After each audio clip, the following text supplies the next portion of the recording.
Welcome everyone to Wednesday Night at the Lab. I'm Tom Zinnan. I work here at the UW-Madison Biotechnology Center. I also work for UW Extension Cooperative Extension. And on behalf of those folks and our other co-organizers, Wisconsin Public Television, the Wisconsin Alumni Association, and the UW-Madison Science Alliance, thanks again for coming to Wednesday Night at the Lab. We do this every Wednesday night, 50 times a year. Tonight it's my pleasure to get to introduce to you Professor Ruth Letovsky. She's a professor in the Department of Communication Sciences and Disorders, and also in surgery. She was born in Israel, grew up in Chicago, got her undergraduate degree at Washington University in St. Louis, then came here for a PhD, went to Boston University and MIT for postdocs, came back here to be on the faculty. Just last year, she was a Fulbright Fellow in Melbourne, Australia. She's going to be talking with us about one of the more remarkable technologies I've heard about. That's the cochlear implant, otherwise known as the bionic ear. Please join me in welcoming Professor Letovsky to Wednesday Night at the Lab.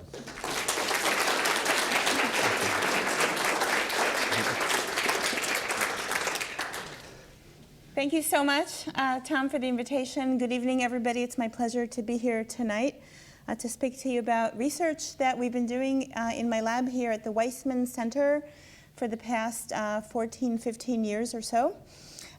We call it the bionic ear because one might wonder whether with electrical stimulation you might hear better than you would with acoustic hearing.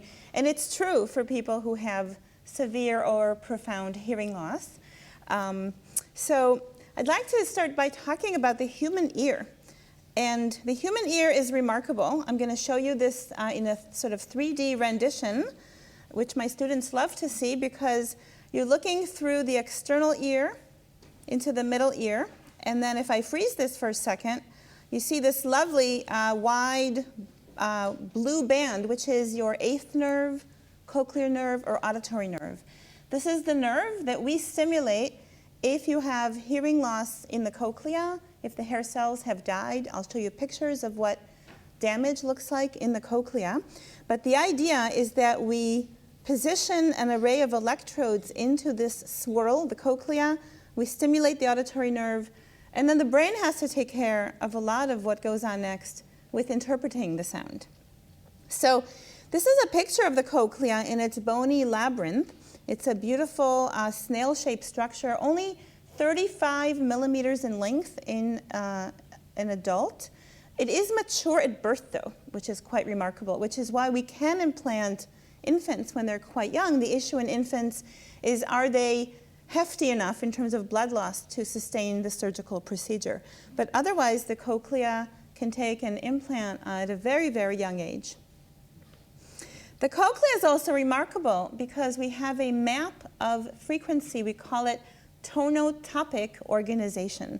So from the base of the cochlea, as we move up to what we call the apex, as we move through 2.5 turns in the human ear, we go from very high frequencies. Most of us don't really hear about 20,000 hertz, but we move on a logarithmic scale as we go through to the apex. And this wavy bit here is what we call the traveling wave, which is that stimulation travels from the base toward the apex. And the cochlea is a frequency analyzer. So every place along the cochlea resonates best with a given frequency. And so as the sounds travel through the cochlea, they find their sweet spot or their best place at which that frequency best stimulates that basilar membrane, or the membrane on the cochlea that responds to sound. So we have maybe one place along the cochlea that responds best to one frequency, another place to another frequency, etc. This is what a little video of the basilar membrane looks like. This is the membrane on which the hair cells sit. And so as the traveling wave comes through the cochlea, this membrane will vibrate in an oscillatory motion up and down in response to sound. When there's no sound, it doesn't vibrate.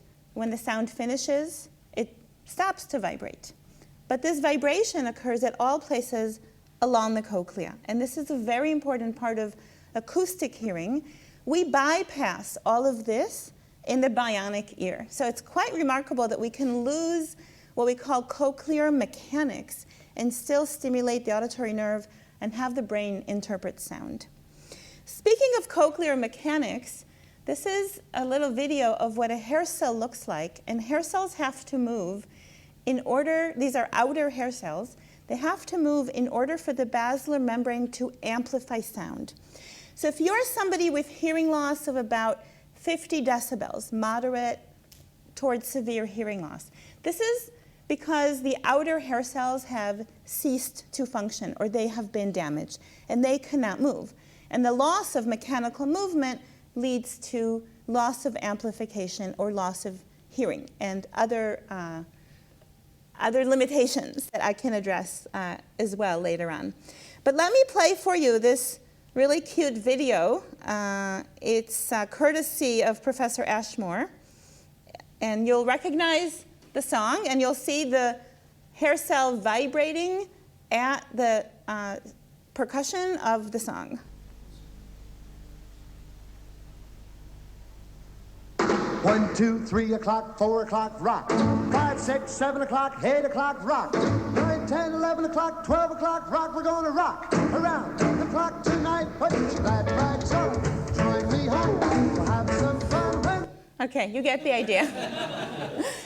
But it's a really nice way to show cochlear mechanics, which is that there's physical vibratory movement of these hair cells, and loss of cochlear mechanics is hugely responsible for loss of hearing. So we're seeing here a cross-section of the cochlea and the hair cells. We have outer and inner hair cells. It is these guys, the inner hair cells, that actually transmit information up to the brain. So we have the cochlear mechanics, but then we have these inner hair cells. Their loss or their death is what primarily causes what we call severe to profound hearing loss and lack of ability to really benefit from hearing aids and acoustic hearing. So we have these beautiful rows of hair cells, and I'll talk a little bit about what they look like when they're damaged. But the mechanics also, if you look down here at the bottom, involves a physical movement of these teeny little hair cells to open ion channels that lead to transduction of ions into the cell and hearing as well. I love to talk about this because the cascade of events is beautiful, it's complicated, and at every place along the way, the loss of any of these pieces can lead to hearing loss. So information about sound is transmitted to our brain through networks of neurons. I've talked about the periphery up until now, but let's not forget about the brain. And so here we're looking at the cochlea and the tonotopic organization, the map of frequency that I described to you. But all of this is transmitted up to higher levels in the brain. And at each step along the way, we have a new level of analysis of the signal, of the information, which again is what's really important to lead to hearing. So we have the frequency map that is maintained as we move up all the way to the auditory cortex. Lower down in the system, we have the ability to resolve spectral information or resolve the components of speech cues. As we move a little bit higher up, we have the ability to combine information across the two ears so that we can localize sound and so we can separate speech in noisy environments. And then, of course, let's not forget that hearing involves listening. So we've got attention, memory, emotion, and I'll talk a little bit later toward the end about cognitive load or listening effort and the difficulty that people experience in noisy environments and how we're trying to study that. So there's a very important concept here, which is top-down processing. The signal travels up the pathway, but the brain has to enact on the signal in order for us to interpret it.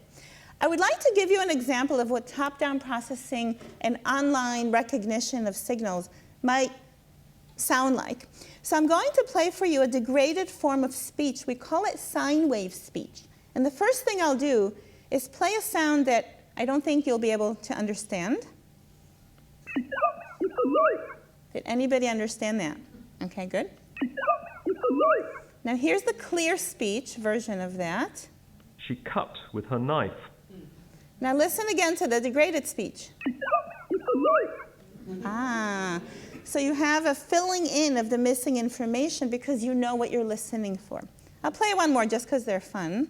This is my colleague Quentin Summerfield from the UK. Again.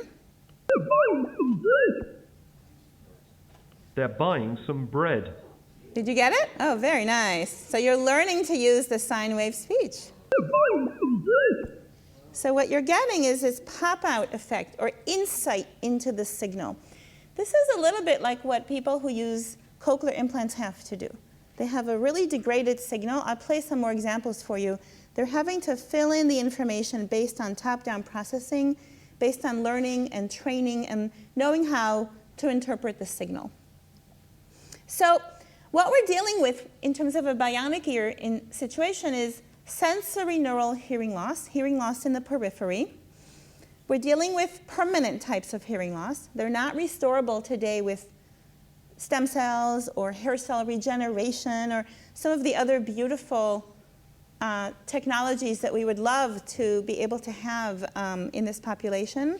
We're dealing with a comparison of normal hair cells, and this is what damaged hair cells look like. So they can't move, they can't have ion channels open. They're basically not functional. And there are a lot of issues that I can talk about a little bit later if we have time, which are the educational and social issues, in particular for children with hearing loss.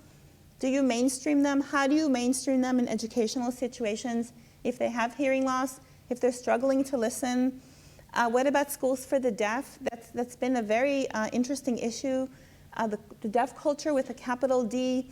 So I won't really talk about those as much as the science behind the bionic ear, but I'm very sensitive to these issues. So we can have progressive hearing loss, which is that many adults and also some children who are born with normal hearing can experience hearing loss as it progresses over a period of months or years until eventually they become profoundly deaf. There are many, many causes. I'm only listing a few here. Meningitis is an example of sudden hearing loss. Accident is an example of sudden hearing loss. Ototoxicity, you can accidentally end up being given a cocktail of drugs to deal with other medical issues, but they are toxic to the ear and they can cause deafness. But noise exposure and heredity are examples of loss of hearing that are often progressive. They can take months and years to get to where they are, and often there are, of course, unknown reasons. And again, on the right, you see examples of damaged, dead, lost hair cells compared on the left with healthy hair cells. So when we think about what cochlear implants help us with, we're thinking about the importance of communication and learning in natural, everyday listening environments. This is where we want people to be able to participate, to succeed, to learn, to grow, and to be members of society. Now, a lot of the issues that we deal with are whether you can know where sounds are coming from so that you can direct your attention to them. And a little bit later, I'll talk about the fact that this depends a lot on whether you can have access to sound in both ears. So cochlear implants were designed to give input to one ear. Later on, we started to see a progression and a push in the field to give people 2 cochlear implants. And one of the things that having 2 cochlear implants helps you with is improvement in localizing sounds, in knowing where to direct your attention.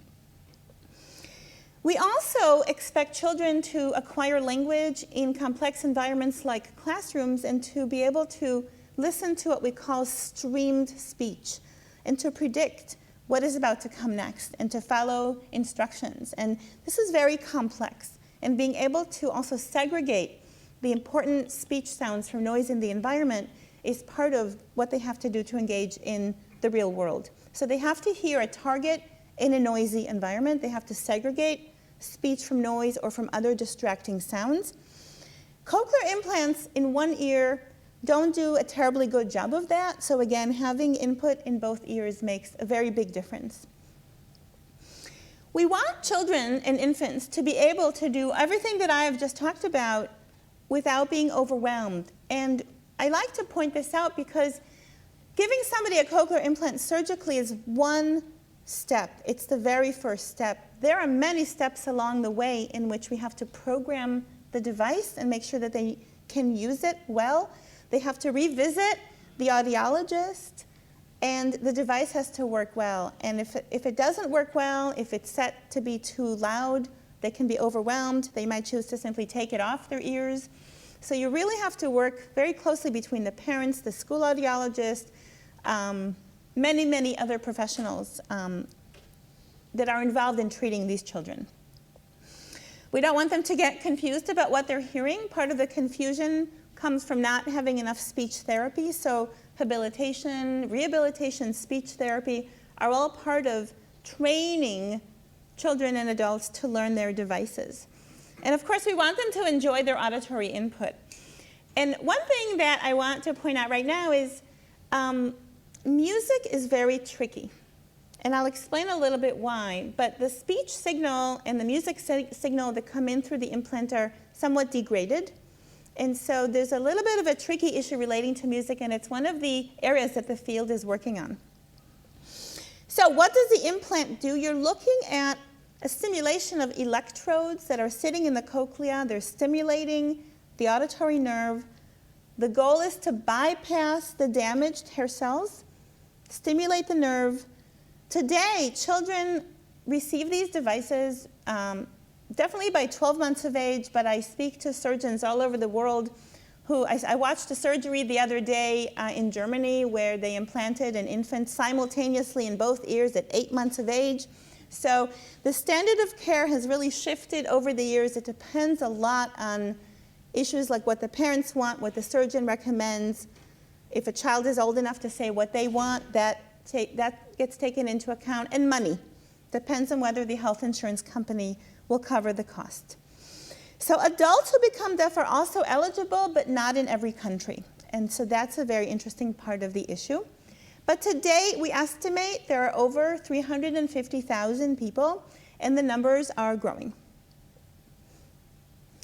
These are pictures of some of the kids that we have studied in the lab. And one of the things I want to mention is you can see here that they really also have to work with the ergonomics of where are they going to put these devices so the child won't rip it off the head. But here you see microphones that are sitting on the shoulders rather than behind the ear. That's not ideal. And so part of what I try to do when they come to my lab for research is talk about training both the parents and the audiologists to use the devices to the best way that is possible. And this picture of this little girl is exciting to show because she has 2 pigtails in this picture.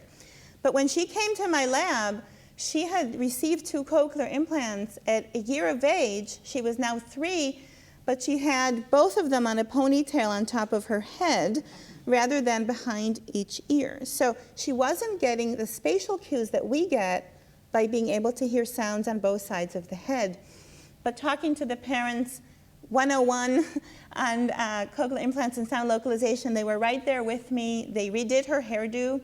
She's wearing 2 devices with 2 pigtails. I mean, little things like that, which is sort of bench to clinic, you know, taking the information that we have in the lab and really working with the population to get the information out there.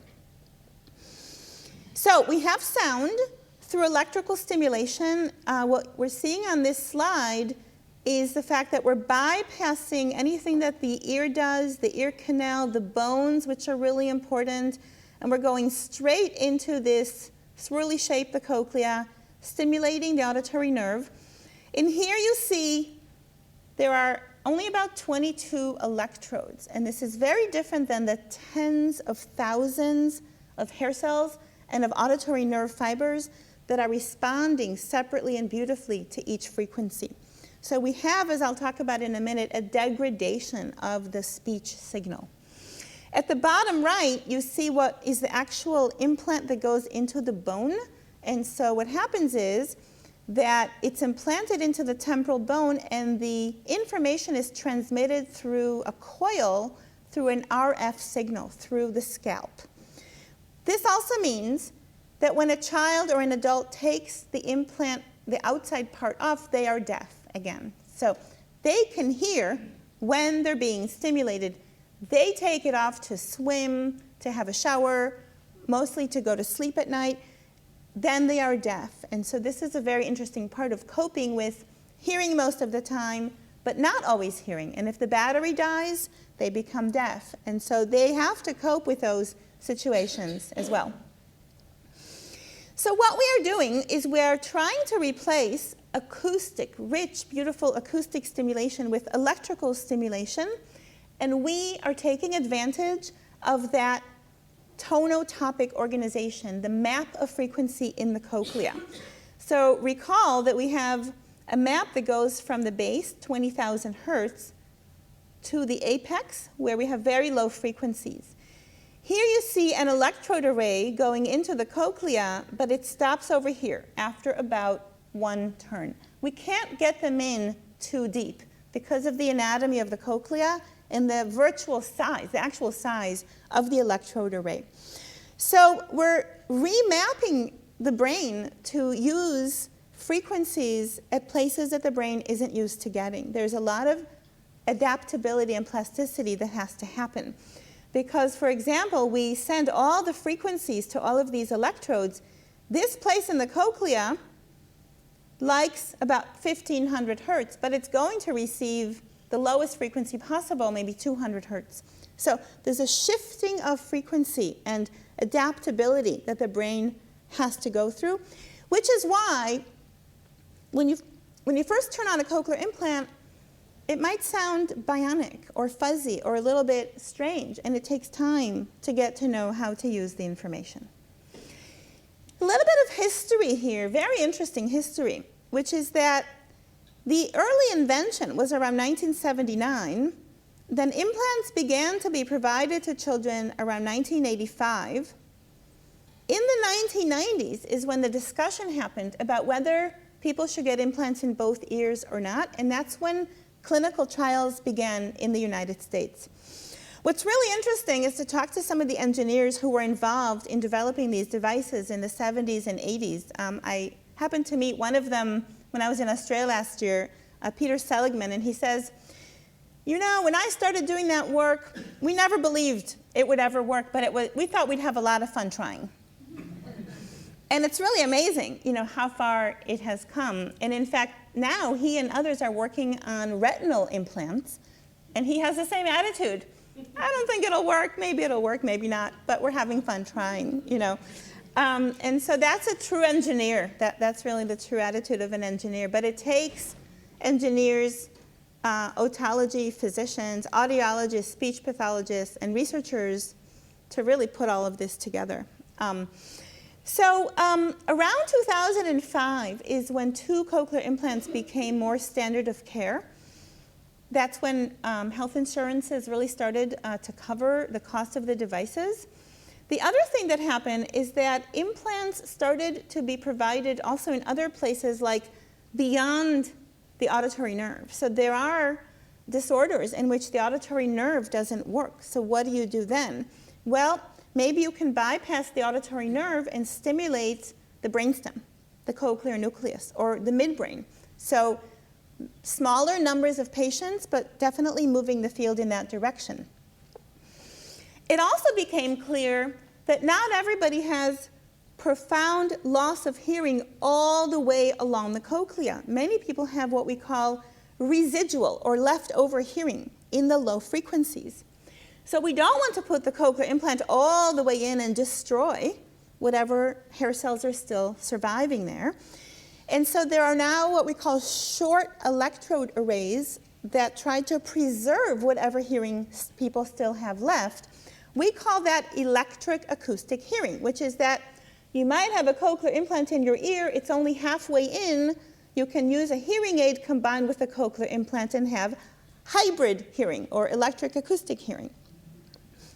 You might have one implant in one ear and a hearing aid in the other ear and be able to use those together as well. So there are lots of advances in the field. We call that preservation of hearing. We don't want to ruin what you still have left. So we want to let you use what you have, preserve hearing and use the technology as well.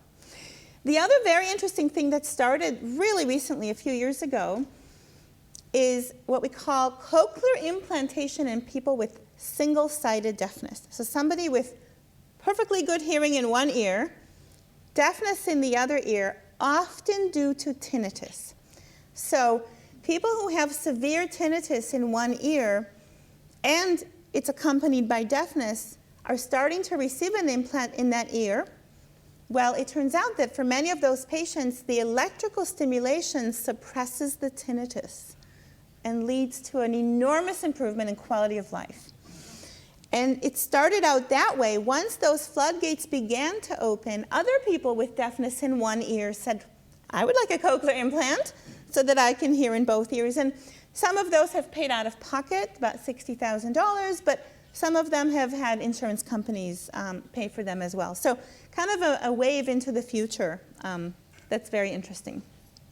So for the engineers out there, I'm going to take less than a minute of your time to just mention what we mean when we talk about signal processing. We have a speech waveform here on the left. We take that waveform and we break it down. We call it bandpass filtering. So we filter that sound into those 20-some channels. We then extract the envelope of that signal. We have to do what's called compression in that signal. We then have pulsatile stimulation that is sent to all of the electrodes. And now you see the auditory nerve firing. But that yellow shape is showing you that every time I stimulate any place along the cochlea, I'm not very good at containing to just that place. We have what's called a spread, which means that the signal is not that clear. And so we're not able to present stimulation to only one place and keep it just there. There's a spread of excitation. And so that's part of why the signal sounds a little bit degraded. So we have some limitations, some distortion in the level cues. The two ears are not fitted in a way that they are synchronized, so that's also a problem. And we have this limited spectral resolution. But we have a lot of happy results, or a lot of people who are very happy with their results. I really like showing this picture in particular on the right because this family has two parents who are both deaf from birth. They sign and they speak. They then had two children who were deaf. And within a year after being born, each of those children had 2 cochlear implants because the parents wanted the kids to sign but to speak. And I have to tell you, I've met these kids many times. They come to my lab every year for research, and they speak beautifully. And they have many, many hours a week of speech therapy, but they also sign with their parents. They're bilingual.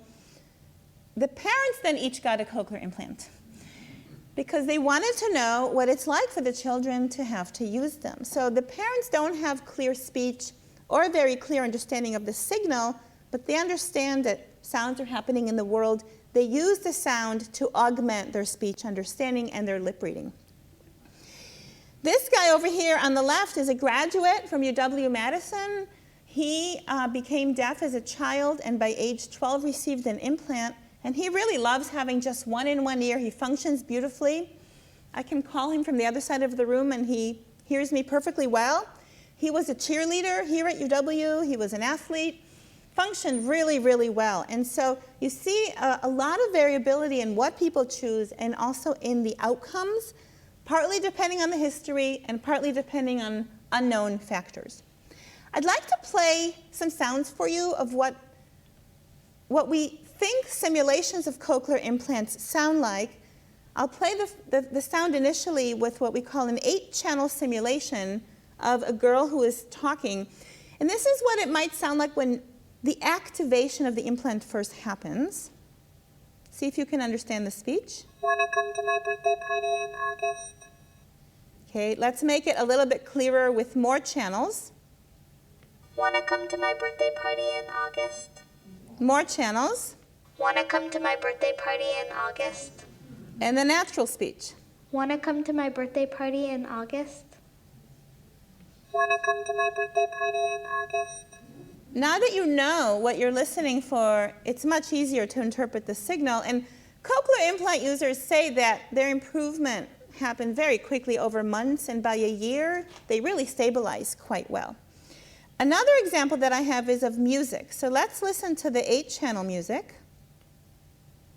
Uh-oh, sorry. I'm not sure what's happening there. I think my music demo is not working, so sorry about that. I can put it online. So here's some important considerations. The age at implantation, which I have mentioned. Now we're going down to very, very young age, but that's not available in every country. The quality of the signal that is reaching the brain, but training. Training the users to interpret the signal so that speech and language can develop.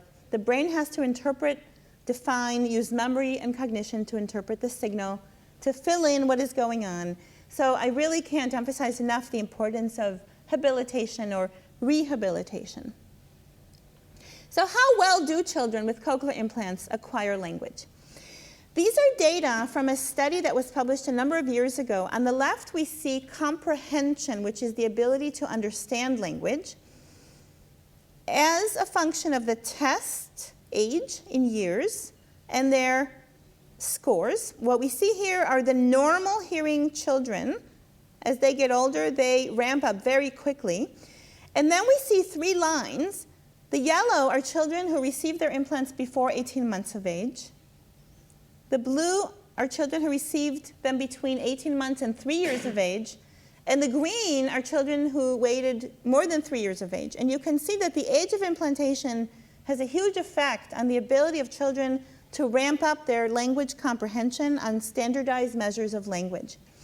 On the right, we see similar findings for expression. So testing the ability of a child to express themselves on standardized measures of language.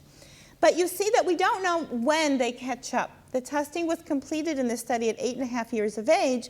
The question is, what happens when they get to be 12, 15, 20? The man whose picture I showed you earlier, I think ramped up very quickly and was near where normal hearing age-matched peers are very quickly, but there's a lot of variability. Here are data from a study that we published last year in which we now looked at also the IQ of the children. So the children that come to my lab travel from out of town typically with a parent. The mothers typically have a very high education. These kids come from a high socioeconomic background with really intense habilitation, because to travel to Madison, Wisconsin from anywhere in the country for the parent to take time off work, they really are going to fall into that group. So notice the mean IQ score is down here in this black line. Most of the kids in this sample fall above the mean in IQ, so they're really smart kids, high ability to function on these tasks. But when we look at their language scores, they look like the kids in the previous slide, which is that they're very smart, but their language is delayed. So a lot of the kids are 1 standard deviation or 2 standard deviations below the mean for their age. So there's a lot of progress still to be made, even in this really high functioning group of kids who are getting sort of the best that they're going to get. We also looked at something really fun to study, which is real-time speech processing. So children are very good at processing language in their native language. And it takes time, though, if I'm going to show them a picture of an object and then ask them to find a word that they hear that matches that picture, how long will it take them to visually identify the auditory information and match the visual and the auditory targets? So I'm going to show you now a little video of a 2.5-year-old boy who's wearing cochlear implants, and he is looking at a screen that has the 2 pictures that you see, a baby and a doggy. We call it doggy.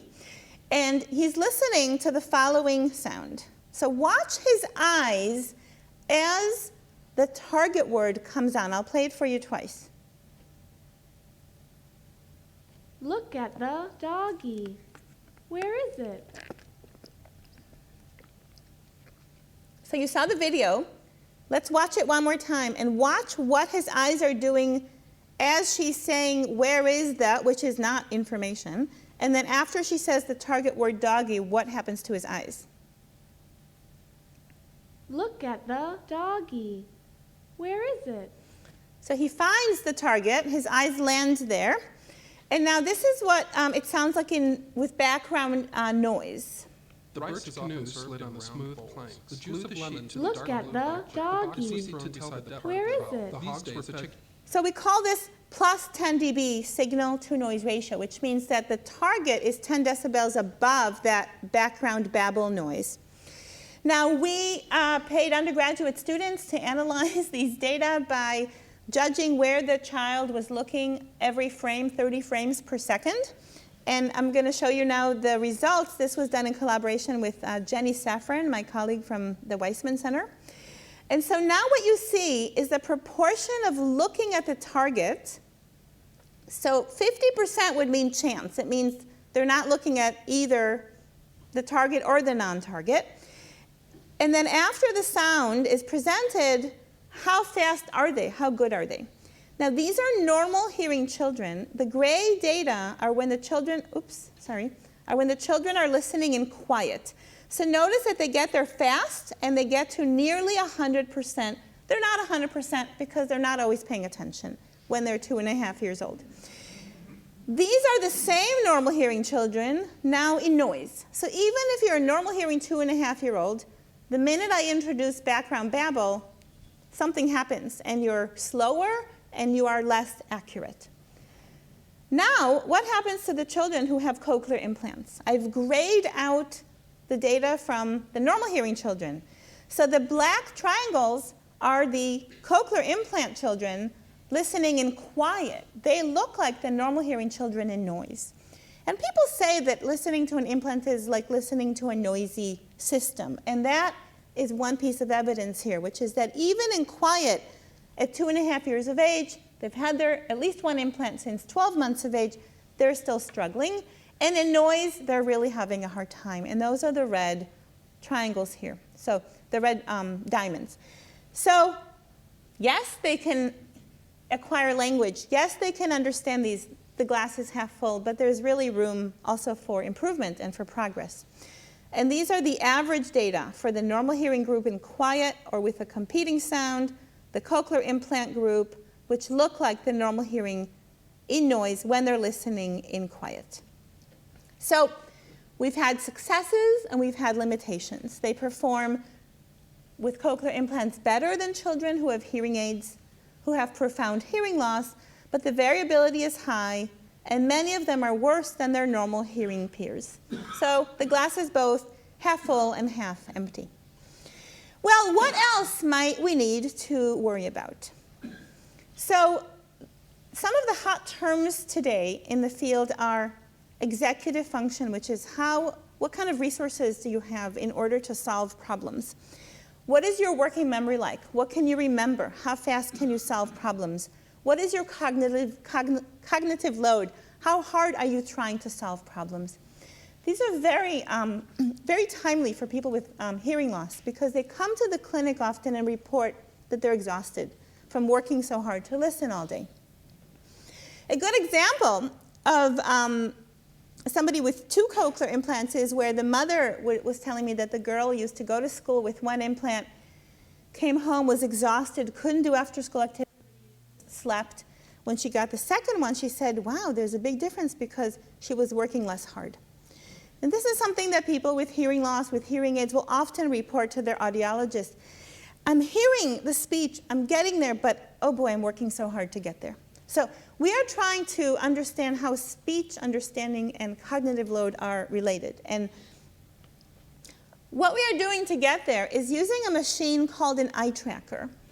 What an eye tracker does, if you see my research assistant here sitting in this contraption, it's really not uncomfortable.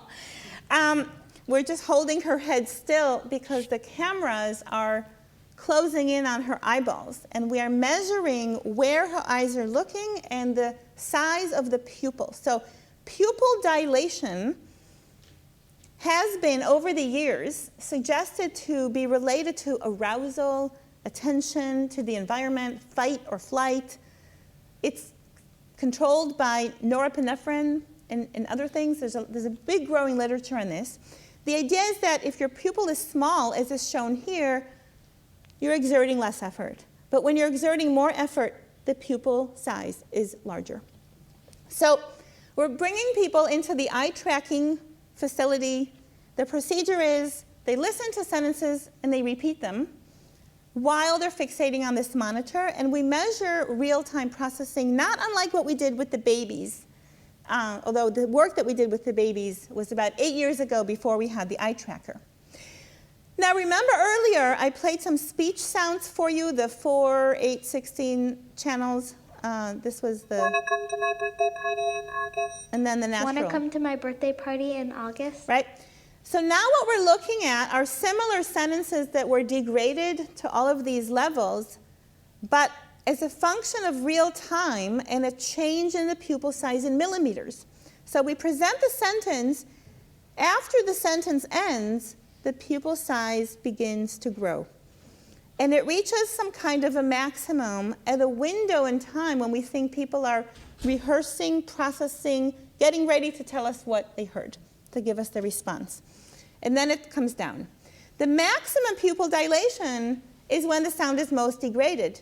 And the less degraded the sound is, the less effort people are exerting. So it's not just that percent correct. It's not just that speech understanding changes.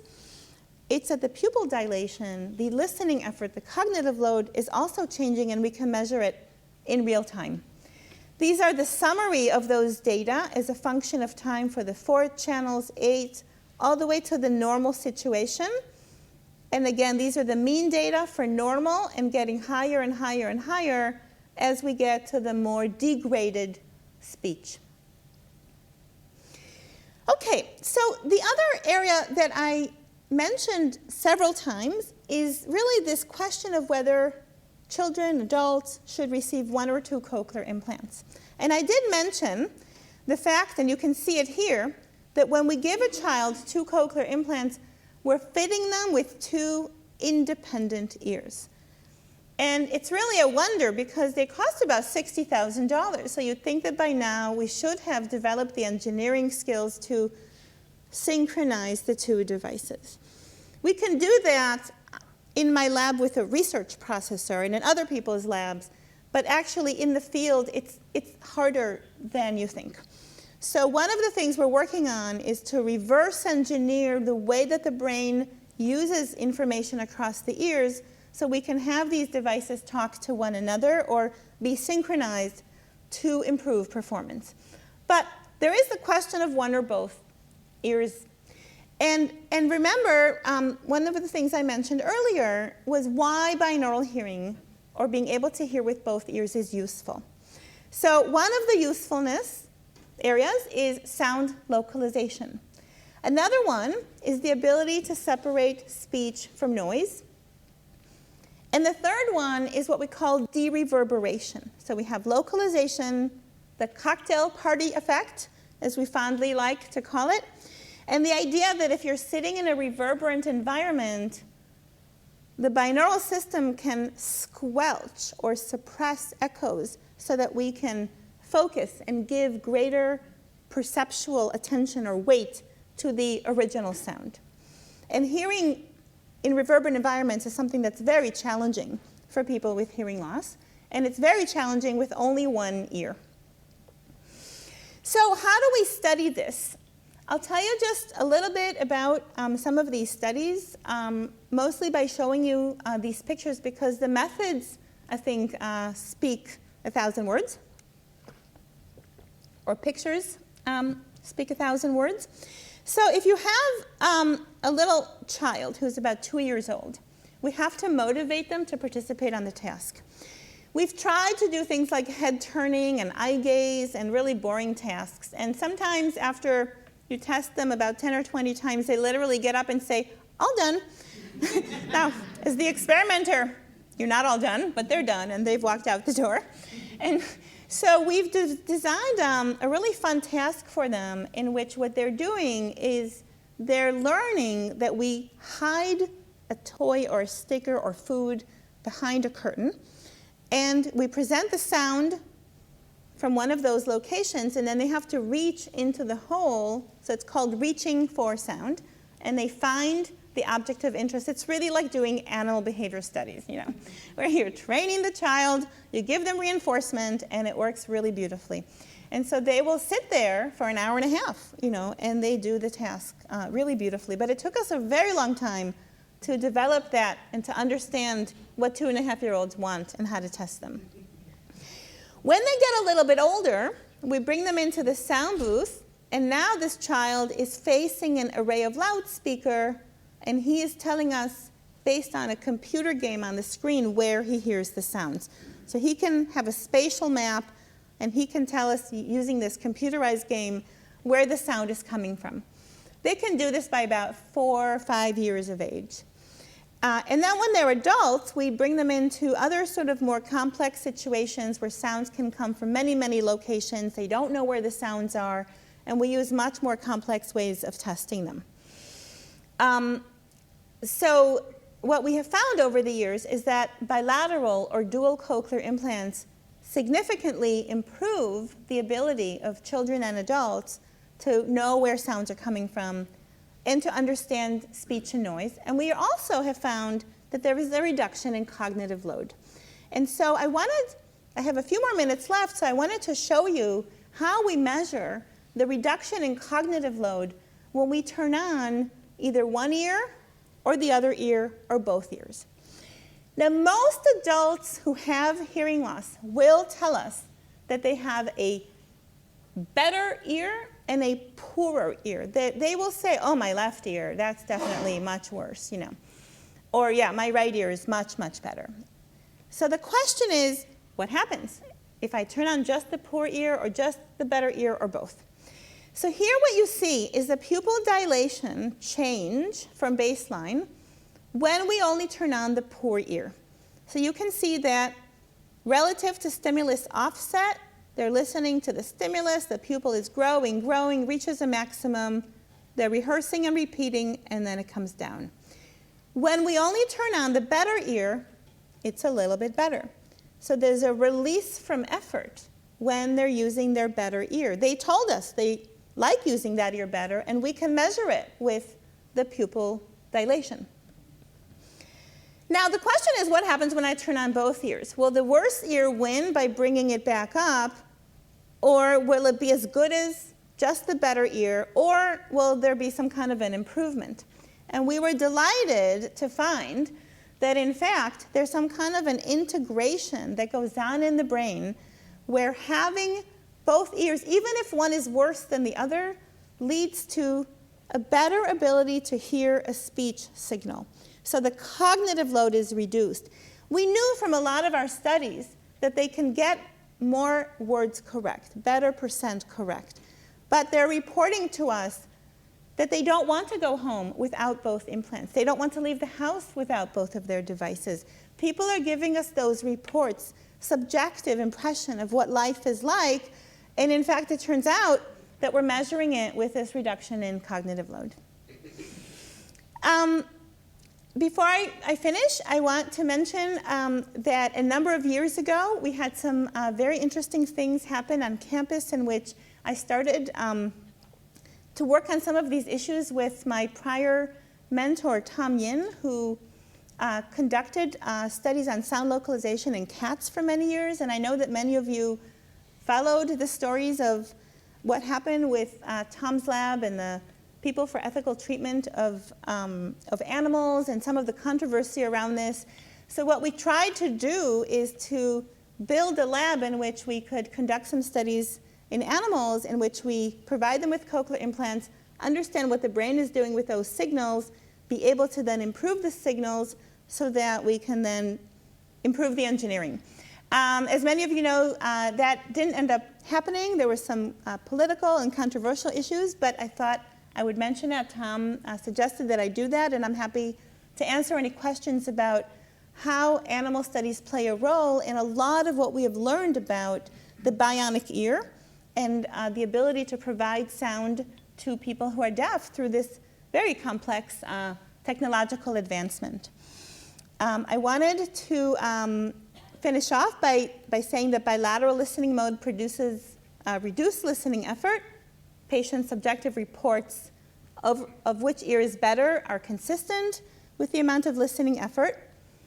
And the bionic hearing, as we have followed it from the 1970s and 1980s, has really evolved and has been improving. People with profound hearing loss can hear and function in everyday environments. We're working on improvement of the signal.